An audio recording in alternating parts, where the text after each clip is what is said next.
할렐루야. 우리 옆에 있는 분들과 인사하십시다. 할렐루야. 반갑습니다. 오늘 주시는 하나님의 말씀은 시편 95편의 말씀이 되겠습니다. 시편 95편 1절부터 끝절 11절까지 말씀입니다. 시편 95편 1절부터 끝절 11절까지 우리 함께 읽겠습니다. 오라, 우리가 여호와께 노래하며 우리 구원의 반석을 향하여 즐거이 부르자. 우리가 감사함으로 그 앞에 나아가며 시로 그를 향하여 즐거이 부르자. 대저 여호와는 크신 하나님이시요 모든 신 위에 크신 왕이시로다. 땅의 깊은 곳이 그 위에 있으며 산들의 높은 것도 그의 것이로다. 바다가 그의 것이라 그가 만드셨고 육지도 그의 손이 지으셨도다. 오라, 우리가 굽혀 경배하며 우리를 지으신 여호와 앞에 무릎을 꿇자. 대저 저는 우리 하나님이시요 우리는 그의 기르시는 백성이며 그 손의 양이라. 너희가 오늘날 그 음성 듣기를 원하노라. 이르시기를 너희는 뿌리바에서와 같이 또 광야 마사의 날과 같이 너희 마음을 강팍하게 말지어다. 그때 너희 열조가 내가 40년을 그 세도로 인하여 근심하여 이르기를 저희는 마음이 미혹된 백성이라 내 도를 알지 못한다 하였도다. 그러므로 내가 노하여 맹세하기를 저희는 내 안식에 들어오지 못하리라 하였도다. 아멘.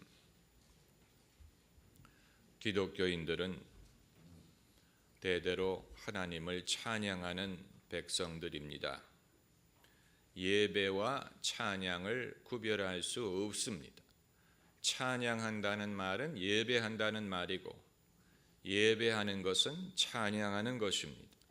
둘을 분리할 수 없습니다. 우리가 하나님에 대하여 노래를 부를 때도 있지만 하나님께 노래를 부릅니다. 오늘 본문에 오라, 우리가 여호와께 노래하며 시로 그를 향하여 즐거이 부르자. 하나님에 대하여 하나님을 위하여 노래하는 것뿐만이 아니고 하나님께 노래하는 것입니다. 하나님을 찬양하는 일은 비장한 일이 아니고 즐거운 일입니다. 우리가 애국가를 부를 때 즐겁게 부르는 사람 없습니다. 어느 누구도 박수를 치면서 동해물 이렇게 하지 않고 비장하게 마치 전장에 나가는 병사가 국가를 위하여 내가 몸을 바치겠다, 내가 생명을 바치겠다 이런 비장한 마음으로 애국심을 고취하기 위하여 애국가를 부르지 어느 누구도 즐겁게 부르는 사람은 없습니다. 찬송가를 부를 때 비장하게 부를 수 있습니다. 부름받아 나선 이 몸 어디든지 가오리다 이런 곡은 선교사로 헌신하는 분들이 부를 때 비장하게 부릅니다. 그러나 대다수의 찬송가와 찬양곡들은 즐겁고 기쁜 노래들이에요. 기뻐하며 경배하세 영광의 주 하나님. 기쁘고 기쁘도다 항상 기쁘도다. 기쁘다 구주 오셨네. 좁은 길을 걸으며 항상 기뻐하는 것. 기쁜 노래뿐만이 아니고 기뻐하면서 부르는 노래들입니다. 소위 뼈대가 있는 집안은 가족이 모여 식사할 때 규율과 전통과 위엄을 중요하게 여기지 않습니까? 그래서 식사 자리에서 함부로 농담도 하면 안 되고 며느리들은 시부모님 또 큰아버님 얼굴도 볼 생각을 못하고 그런 자리에서는 손주들도 함부로 뛰어다녀서도 안 되고 놀아서도 안 됩니다. 그런 식으로 뼈대가 있기 때문에 위험이 있고 어마합니다. 그런데 하나님 앞에서도 그러냐? 여러분, 장차 우리가 세상을 떠나고 하나님 앞에 서게 될 텐데, 그때 가면 다들 하나님 앞에 고개도 들지 못하고 말 한마디 하지 못하고 정말로 두려워하고 이 하나님 앞에 우리가 정말 고개도 들지 못하는 그런 날이 올 것이냐? 여러분, 만일 우리가 하나님 앞에 설 때 그렇게 될 것이라면 지금도 하나님 앞에 고개도 들면 안 되고 말 한마디 하면 안 되고 즐거워한다든가 기뻐한다든가 하는 것은 그야말로 말도 안 되는 일이 될 것입니다. 그렇지 않습니까?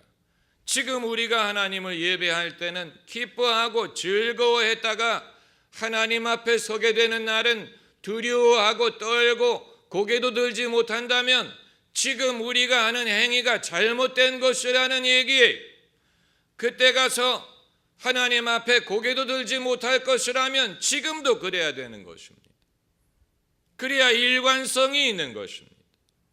그러나 성령이 이 땅에서 우리가 하나님을 예배할 때에도 기뻐하게 하시고 즐거워하게 하시고 하나님의 사랑을 신뢰하게 하시고 하나님을 기뻐하게 하신다면 그때 가서도 마찬가지가 될 것입니다.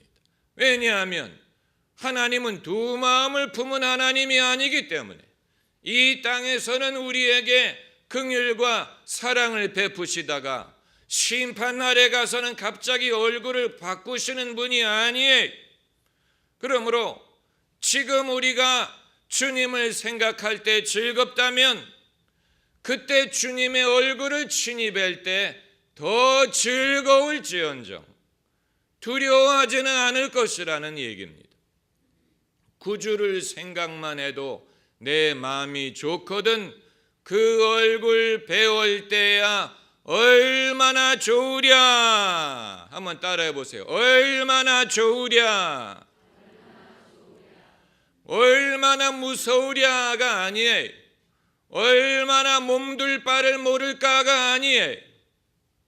지금 우리가 주님을 생각만 해도 마음이 좋다면 장차 주님의 얼굴을 뵙는 날은 얼마나 좋으랴. 현재 우리의 예배와 신앙을 그날 주님 앞에 서게 될 때와 단절해서 별개의 것으로 생각할 수 없다는 얘기입니다. 이슬람은 기도를 많이 하지요. 그들은 의무적으로 하루에 5번 기도를 하게 되어 있습니다. 그런데 이슬람에서는 찬송을 부르지 않습니다. 그들의 예배에는 음악이 없고 찬양이 없고 악기가 없습니다. 이슬람은 코란을 믿지만 그들은 구약 성경도 경전으로 인정을 하고 그들의 많은 사상과 신학이 구약 성경에 기초해 있습니다. 그렇기 때문에 그들은 아브라함을 믿고 그들이 자신들이 아브라함의 후손이라는 것을 믿습니다. 만일 구약이 없었다면 코란도 성립되지 못했을 것입니다. 그러나 그들은 구약 성경 위에 그들의 신앙을 세웠음에도 불구하고 구약 성경에서 자기들이 원하는 것만을 따가지고 갔지 구약 성경의 신학과 신앙과 많이 벗어난 그런 종교를 만들었습니다. 여러분, 이슬람은 인류의 종교 문명을 퇴보시켰습니다. 그들이 들으면 싫어하겠지만 구약에서 신약으로 넘어온 것은 율법에서 은혜로 넘어온 아주 위대한 사건이에요. 율법은 모세로 말미암았으나 은혜와 진리는 그리스도로 말미암았느니라. 이 율법에서 은혜로 넘어왔습니다. 그런데 모하멧에 의하여 구약의 율법보다도 더 엄한 율법으로 되돌아갔다는 얘기입니까? 그 말은 하나님이 당신을 번복하셨다는 뜻인데, 하나님은 사람이 아니시니 시건치 아니하신다라고 했는데, 만일 하나님이 이 모든 것을 취소하고 율법에서 은혜로 왔다가 더 엄한 율법으로 되돌아갔다면 하나님은 보통 시건을 한 것이 아니라는 얘기입니다.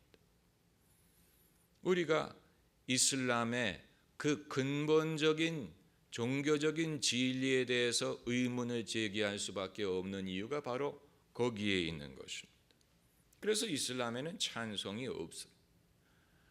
불교에도 원래는 찬양 음악이 없습니다. 요즘에 와서는 찬불가라는 것이 생겼습니다마는 그것은 기독교를 의식하고 교회와 비슷해져서 대중성을 얻기 위한 것입니다. 원래 불교 사찰에는 주일학교 같은 것이 없었는데 요즘에는 교회를 흉내내기 위하여 어린아이들을 위한 주일학교를 만들고 찬불가도 만들었습니다. 그러나 무슨 노래를 부르겠습니까? 그리고 누구에게 노래를 부릅니까? 그렇죠? 사람이 말을 들어줄 대상이 있어야 말을 할 수가 있고, 기도를 들어줄 분이 있어야 기도를 하고, 예배를 받아줄 분이 있어야 예배를 할 수 있는데, 불교에서는 기도를 받아줄 분에 대하여 알지 못하면서도 기도를 하고, 누구를 섬겨야 될지 잘 알지 못하면서도 절을 하고 예배를 드려요. 무슨 기도를 누가 들어주느냐?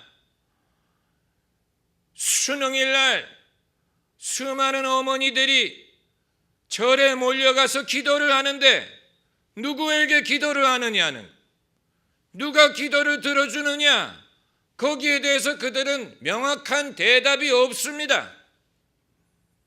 그건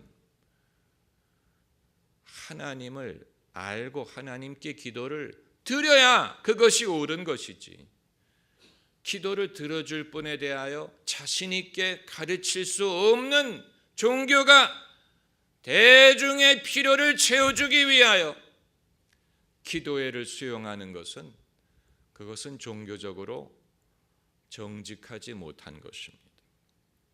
예수님 말씀에 이방인들도 기도한다고 하셨어요. 이방인들도 말을 많이 하여야 들으실 줄로 생각한다.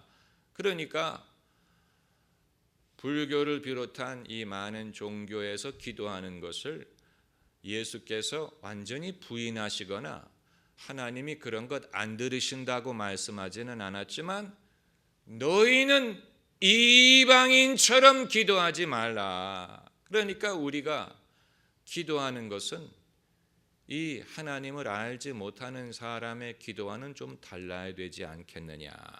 그래서 하신 말씀이 너희는 먼저 그의 나라와 그의 의를 구하라. 그리하면 이 모든 것을 너희에게 더하여 주시리라고 말씀을 하신 것입니다. 할렐루야.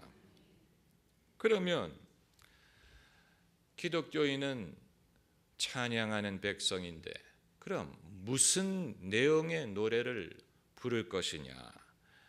우리가 찬송의 내용이 무엇이 되어야 하느냐 물어보면 좀 막연할 수가 있습니다. 그러나 어렵게 생각할 필요가 없고, 하나님이 어떤 분인가를 노래하면 됩니다. 첫째로 하나님은 어떤 분인가? 오늘 3절을 보면 대저 여호와는 크신 하나님이시요 모든 신 위에 크신 왕이시로다. 땅의 깊은 곳이 그 위에 있으며 산들의 높은 것도 그의 것이로다. 하나님의 속성, 하나님의 위대함을 노래하고 있습니다. 아마 여러분 중에는 이건 당연한 내용 아닙니까? 당연한 말을 하고 있는 것이 아닙니까? 이렇게 생각하는 분이 계시겠지만 여기에는 상당한 지혜와 영감이 있습니다. 대저 여호와는 크신 하나님이시요 모든 신 위에 크신 왕이시로다. 요즘에는 그런 식으로 말하는 사람이 없지만 옛날만 하더라도 다른 신들이 있다고 생각했어요. 다만 여호와 하나님이 더 크다고 생각을 했어요. 그런 식으로 말해야 하나님이 어떤 분인가를 납득시킬 수가 있었어요. 처음부터 다른 신은 없고 하나님만이 유일하다라고 가르칠 수 있지만 그렇게 했다면 많은 이방인들이나 아직 신앙이 성숙하지 못한 사람들을 잃었을 것입니다. 그렇기 때문에 여러분들이 염려하고 두려워하는 어떤 신들보다도 여호와 하나님이 더 위대하고 여호와 하나님이 그들을 다스리십니다. 이런 식으로 하나님에 대한 신앙을 독려하고 장려하고 키워주려고 한 것입니다. 그것뿐만이 아니고 또 이 땅의 깊은 곳이 그 위에 있으며 산들의 높은 것도 그의 것이로다. 다시 말하면 하나님은 자연의 일부가 아니에요. 하나님이 나무에 있다든가 산에 계시다든가 바다에 계시다든가 그런 식으로 자연이 두려워해야 될 신적인 존재가 아니고 하나님이 우주 만물을 지으셨고 우주 만물 위에 계시기 때문에 바다를 두려워할 필요도 없고 산에게 기도할 필요도 없고 항해할 때 바다의 비위를 맞춰야 되는 것이 아니 하나님이 그 위에 계신 분. 이건 놀라운 계시지요. 그리고 두 번째로는 하나님의 하신 일을 찬양하면 됩니다. 하나님의 하신 일과 하나님의 속성은 일치합니다. 하나님이 선하지 않은데 선한 일을 하시는 분이 아니고 또 하나님이 선한데 악한 일을 하시는 분이 아니에요. 하나님의 하시는 일과 하나님의 속성은 일치합니다. 하나님이 하시는 일을 통하여 하나님이 어떤 분인가를 알 수가 있습니다.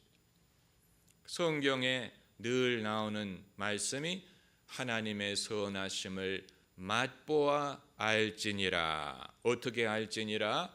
맛보아 알지니라. Taste and see that the Lord is good. 하나님의 선하심, 하나님이 좋으신 하나님이라는 사실을 이론으로 신학으로 아는 것이 아니고 맛보아 알지니라. 여기에 이제 우리의 실존적인 고민이 있는 것입니다. 왜냐하면 세상에 좋은 일만 생기는 것이 아니고 우리의 삶에도 늘 좋은 일만 있는 것이 아닌데 그럼 하나님이 좋은 것도 주시고 나쁜 것도 주신다는 얘기냐? 이러한 실존적인 고민을 우리가 할 수 있지요. 이 어떤 영화를 보면은 이제 두 명의 특수부대 요원이 문을 팍 차고 들어가서 테러리스트들과 전투를 하려고 하기 직전에 한 명이 그 다음 옆에 있는 친구에게 물어봅니다. 과연 신은 누구 편일까? 그랬더니 그 친구가 대답하기를 We will soon find out. 금방이면 알게 될 것이다. 그러면서 문을 팍 차고 들어가는 장면이 있는데 그처럼 과연 하나님이 나를 도우실까? 과연 하나님이 나와 함께 하실까를 말로 알 수 없고 우리가 알 수 없는 미래의 일을 통해서만 그것을 알 수 있을 때가 있습니다. 신앙생활에는 스릴이 있어요. 스릴이 있습니다. 그러나 한 가지 제가 말씀드릴 수 있고 성경이 우리에게 증언하는 것은 한 번도 하나님에게 실망하지 않는다는 사실. 하나님에게 실망하지 않습니다. 당장 내가 원했던 대로 일이 풀리지 않을 수는 있지만 모든 것이 합력하여 무엇을 이루게 하십니까? 선을 이루게 하십니다. 그걸 믿어야 됩니다. 그리스도가 십자가에 달려 돌아가실 때에는 하나님이 예수님을 버린 것처럼 보였지만 그것으로 결론을 내리면 안 되고 사흘 후까지 기다려 봐야 됩니다. 그래야 하나님의 계획의 전모를 볼 수가 있습니다. 그리고 이제 세 번째로는 하나님과 우리의 관계를 찬양하라. 7절에 대저 저는 우리 하나님이시요 우리는 그의 기르시는 백성이며 그 손의 양이라. 여러분, 하나님이 아무리 위대하시고 능력이 많다고 하더라도 인류와 상관이 없다면 우리는 하나님을 신뢰하거나 예배하는 것이 무의미한 일이 되어버립니다. 하나님이 계시더라도 우리와 상관이 없는 존재라면 우리가 하나님을 믿거나 예배하는 것은 무의미한 행위가 될 것입니다. 실제로 데이즘은 그렇게 믿었어요. 하나님이 세상을 만든 건 맞지만 만드신 후에 후퇴했다, 떠나갔다, 우리를 내버려뒀다, 만들기만 하고 내버려뒀다, 이렇게 가르치는 사람들이 있는데, 그렇다면 우리가 기도하는 것도 헛것이요 하나님을 의지하는 것도 헛것이 될 것입니다. 일방적인 종교 행위가 되었을 것입니다. 그러나 성경이 말하는 것은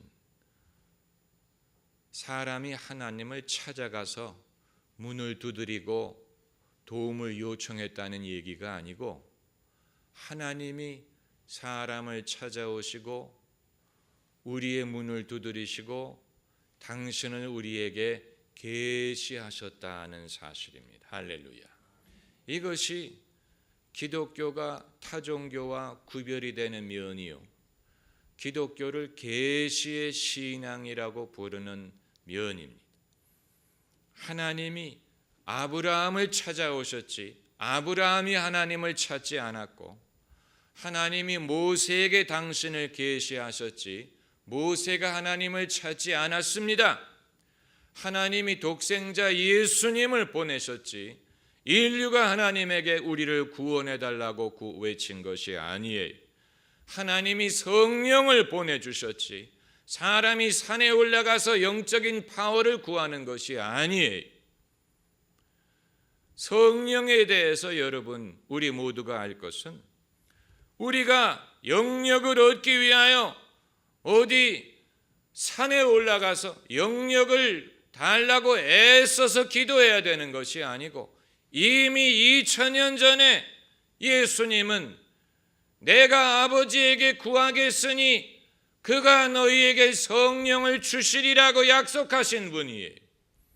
그러므로 성령이든 성령의 은사를 우리가 달라고 애를 써서 겨우 얻어내는 게 아니고 주님은 이미 우리에게 주시기로 약속하셨고 주시기를 원하신다는 사실이에요.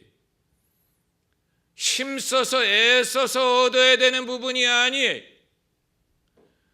다만 내가 원했던 은사가 아닌 다른 은사를 주실 수는 있지만 성령의 은사를 겨우 힘들게 얻어내는 것이 아니라는 사실.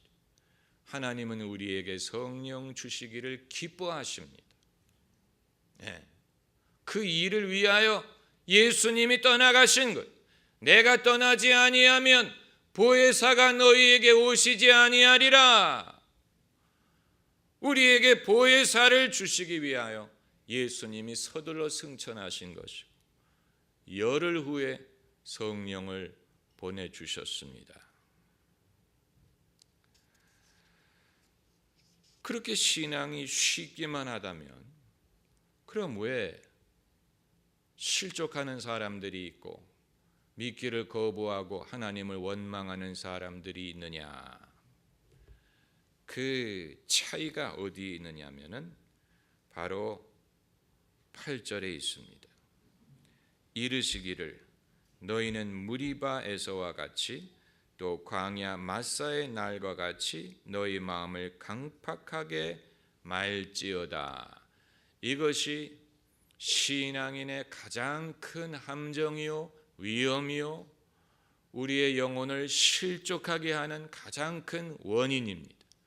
사람을 실족하게 하는 것은 시련도 아니요 질병도 아니요 가난도 아니요 세상의 환난도 아니고 그런 어떤 여건에서든지 마음을 강팍하게 하는 것이 그 사람의 가장 큰 위험이 똑같은 환경에서 온유함으로 하나님을 신뢰하는 사람이 있고 하나님을 저주하고 떠나가는 사람이 있는데 그 차이점이 무엇이냐? 그 차이점은 마음을 강팍하게 하느냐 아니냐에 좌우되는 것입니다. 그래서 예수님 양편에 두 명의 강도가 있었는데 한 사람은 죽을 때까지 예수님을 탓하고 원망하다 죽었고 한 사람은 주님 나라 임하실 때 나를 기억하소서 해서 낙원을 약속받았습니다. 그 두 사람의 강도의 차이점이 무엇이냐? 예수님이 가까이 계시지 않아서 그러느냐? 아니에요. 똑같은 여건이 예수님은 두 사람에게 똑같이 함께 계셨는데 한 사람은 끝까지 마음을 강팍하게 가졌습니다. 당신이 하나님의 아들이면 십자가에서 내려와 우리를 구원하라. 그러나 한 사람은 마음을 강팍하지 않고 온유하게 가졌더니 예수님이 그 마지막 순간에 자신에게 구원을 베푸셨어요. 여러분 이것이 결정적인 차이점입니다. 결정적인 차이점입니다. 우리가 제일 염려해야 될 것은 시험이든 유혹이든 그런 것이 아니고 내 마음이 강팍하게 되는 것입니다. 간이 굳어버리면 어떻게 됩니까? 간이 굳어버리는 것이 경변이죠. 마찬가지로 사람의 마음이 굳어버리면 그 사람은 더 이상 사랑을 느끼지 않고 더 이상 긍휼을 베풀려고 하지 않고 더 이상 믿으려고 하지 않습니다. 아주 사람을 멸망의 길로 인도하는 것입니다. 그 어떤 두 사람이 죄를 지어서 교도소를 갔는데 수감 생활 내내 한 사람은 자기를 고발한 사람, 자기를 잡아넣은 사람을 탓하고 미워하고 저주하고 원망했어요. 그런데 다른 한 사람은 마음의 소망을 가지고 세상을 긍정적으로 보려고 애를 썼습니다. 두 사람이 마침내 출소를 했는데 수감 시절 내내 탓하고 원망하던 사람은 자살을 해버렸고 인생을 밝게 보려고 했던 사람은 수감 중에 썼던 시를 모아가지고 시집을 내는 출판 발표회를 했다고 합니다. 똑같은 상황이지. 똑같은 상황. 오늘 본문을 보면 이제 하나님이 그들에게 교훈이 되는 말씀을 하십니다. 8절에서부터 11절까지가 광야 40년 기간에 발생했던 이 일을 반면교사로 삼으신 것입니다. 너희는 무리바에서와 같이 광야 마사의 날과 같이 너희 마음을 강팍하게 말지어다. 그때 너희 열조가 나를 시험하여 나를 탐지하고 나의 행사를 보았도다. 내가 40년을 그 세대로 인하여 근심하여 이르기를 저희는 마음이 미혹된 백성이라 내 도를 알지 못한다 하였도다. 광야 40년의 이 사건에 대해서 말씀을 하고 있는데 우리가 좀 집중해서 들어야 되는 부분입니다. 이슬람교에서는 신이 그들의 삶에 관여하고 개입한 사건을 통하여 말씀을 준 게 아니고 신이 외부에서 딕테이션하는 식으로, 구술하는 식으로 긴 율법을 선지자 모하мет에게 전달해서 코란을 기록했다. 그게 코란입니다.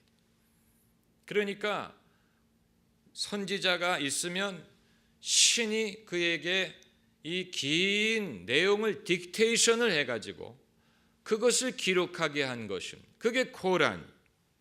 그런데 성경은 하나님이 선지자들에게 외부로부터 어떤 내용을 딕테이션을 하게 해서 기록한 게 아니고 수백 년, 수천 년에 걸쳐서 선택된 민족의 삶에 일어난 일들을 토대로 해서 그 일에 개입하신 하나님의 경험과 그것을 본 이스라엘 백성들의 경험을 토대로 해서 기록한 것이 구약 성경. 여기에는 엄청난 차이가 있어요.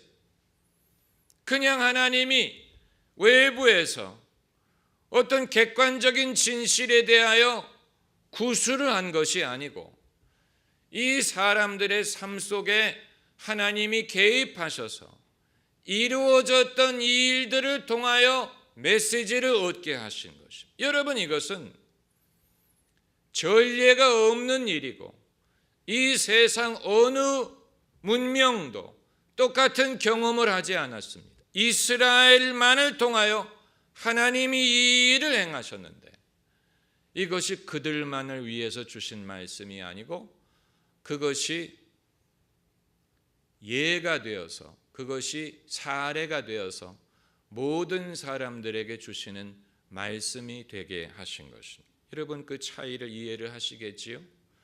지금은 이해를 못 하시더라도 앞으로 성경을 묵상하시면서 그때 목사님이 하신 말씀이 이거였구나 이해를 하게 되실 것입니다. 하나님이 인간의 역사 속에 들어오셔서 당신을 계시하셨다라는 한 민족의 경험 속에서 당신의 뜻과 구원의 섭리를 계시하셨습니다. 그리고 그것을 통하여 모든 민족이 똑같은 메시지를 얻게 하셨습니다. 이것은 놀라운 진리요, 하나님만이 하실 수 있는 일이, 그리고 하나님이 사람만이 염려하고 고민한 것이 아니고 하나님도 당신의 백성들에 대하여 고민하셨습니다. 이 10절에 내가 40년을 그 세대로 인하여 근심했다. 얼마나 하나님의 성품을 보여주는 것입니까? 사람이 도대체 어떤 존재길래 하나님을 근심하게 하느냐? 사람은 그런 존재입니다. 강팍하고 또 하나님의 말씀을 들으려고 하지 않고 자기 고집대로 행하고 그런 존재, 하나님이 근심하게 만들어요. 하나님이 고통을 당하게 만들어요. 하나님의 아들이 이 땅에 오셔서 근심하셨어요. 하나님의 아들이 십자가의 순환을 당하셨어요. 왜 그렇습니까? 사람 때문에 사람 때문에 하나님의 아들도 한숨을 쉬시고 고난을 당하시고 죽으셨어요. 여러분, 여기에서 사람이 어떤 존재인가를 보여주는 것뿐만이 아니고 이러한 사람을 구원하기 위하여 하나님이 어떤 일을 행하셨는가를 깨닫고 하나님을 신뢰할 수가 있는 것입니다. 할렐루야. 기도하십시다.